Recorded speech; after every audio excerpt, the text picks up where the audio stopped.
What's going on, guys? Welcome to another video, and in this video we're going to be reviewing Spider-Man Homecoming. Now, Spider-Man Homecoming is like the sixth installment of the overall Spider-Man franchise, as it has been rebooted twice. The film picks up after the events of Captain America Civil War, where Peter Parker, who's now met these superheroes, seen a bigger world and traveled the world, has come home, and now as he's trying to adjust back to his life as Peter Parker, he's trying to embrace who he is as Spider-Man, and ends up coming in conflict with the Vulture, one of the best Spider-Man movies, definitely a refresher to the series, and it just does a great job of especially making it feel very modern. Now, the story follows Peter Parker, who's just came back from experiencing the events of Captain America Civil War, and you can see how he's kind of struggling to readjust to his life again as Peter Parker, because he wants to now step his game up as Spider-Man, and he's trying to appeal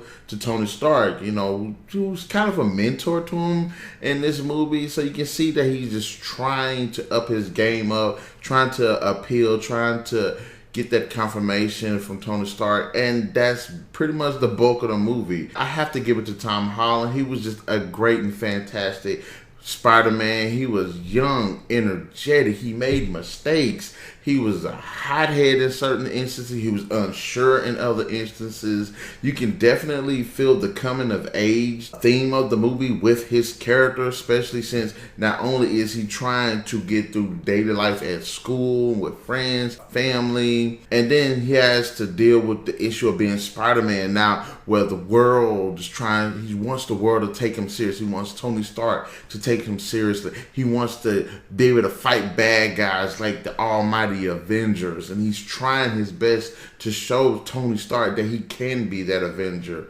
while uncovering the secret behind the Vulture. Michael Keaton completely killed as the Vulture, and I love the dynamic of him as an actor, because in one movie he plays the good guy of Batman, and then in this movie he plays the bad guy of the Vulture, and he does a great job. And the best thing about the Vulture's character is he was not a cocky douchebag. He was actually a man that felt really relatable. He was put in this very bad situation, and he chose to capitalize on it, not because of personal greed or revenge or just being evil. He just does it because he wants to take care of his family, and I like that about his character. Robert Downey Jr. is great. He's in the movie, but he's in the movie just enough to help give support to Tom Holland's character, and I like the dynamic between these two. It feels like more than just a mentor and a student. It feels somewhat more of like a father and son type relationship, and I like that. There are a number of other characters that I thought were pretty interesting, some not so much.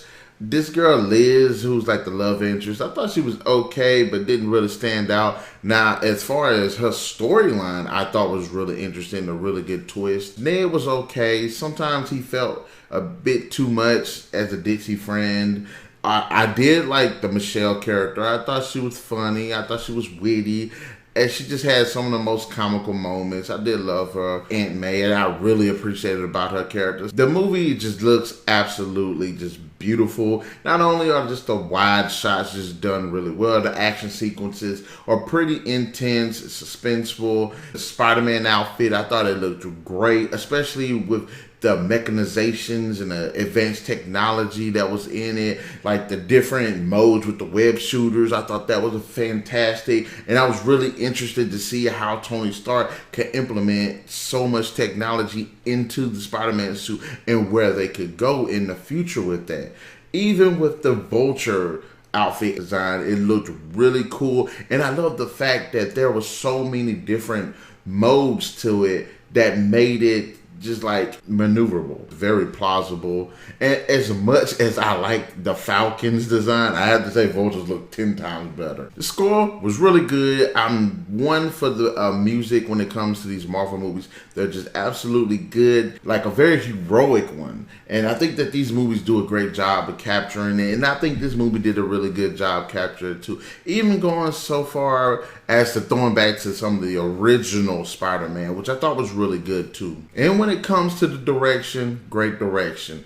The movie was good, was evenly paced when it wasn't just about action and comedy. There were engaging, dramatic moments. So it was always something interesting and engaging going on in the film that kept it well paced. I think the action sequences were actually spread out pretty good, which helped to actually elaborate more on the story and the characters. I think Jon Watts did a great job directing this movie. Just lighter tone, but also at the same time making sure that it can and is a very serious movie at times. So I think that they did a great job of capturing the comic book feel of Spider-Man during this movie. When it comes to Spider-Man with the combat scenarios, it was really interesting seeing how he had to adapt to certain scenarios where his abilities weren't as prominent or he didn't have the advantage in. So I thought that was really good. I really did not have really too many issues with the movie, outside of possibly Ned being a little bit too much at times, as well as kind of Liz just being this unnecessary character. I really would have liked to see more emphasis with Michelle, because I found her to be a more interesting character. If you go back and watch my other Spider-Man reviews, you see that I actually liked all those movies. There were things, again, that I didn't like about certain ones and things that I did like about them. But I have to say that this movie, actually, it was really good. It just grabbed me, and I really enjoyed the ride. In the end, Spider-Man Homecoming is not only a great movie, it is a great Spider-Man movie, and definitely will fit into the whole Marvel Cinematic Universe. I could easily see fans of the movies and of the previous films just falling in love with this movie and enjoying themselves. Not only are there really not too many problems with the film, it does have great performances. It has great characters, just great visuals. Just looks like a very beautiful movie. The score is great. The story was pretty cool. Great action, great humor. Thumbs up to the script and the directing. I have to say Spider-Man Homecoming definitely deserves 4 out of 5. It gave a refreshing start to the series. And we also got to see some pretty interesting villains in the movie. And I love the portrayal of the Vulture. Again, as I said, Michael Keaton was really good. Now, guys, in the comment section below, let me know, what did you think about Spider-Man Homecoming? Did you like the movie? Did you not like the movie? Do you think it sucked? Do you think the originals are better? What did you think about Tom Holland's performance as Spider-Man, as the lead? And guys, don't forget to hit that like, share, subscribe, and notification button to get the best of the Narik Chase channel. And we'll see you guys later. Narik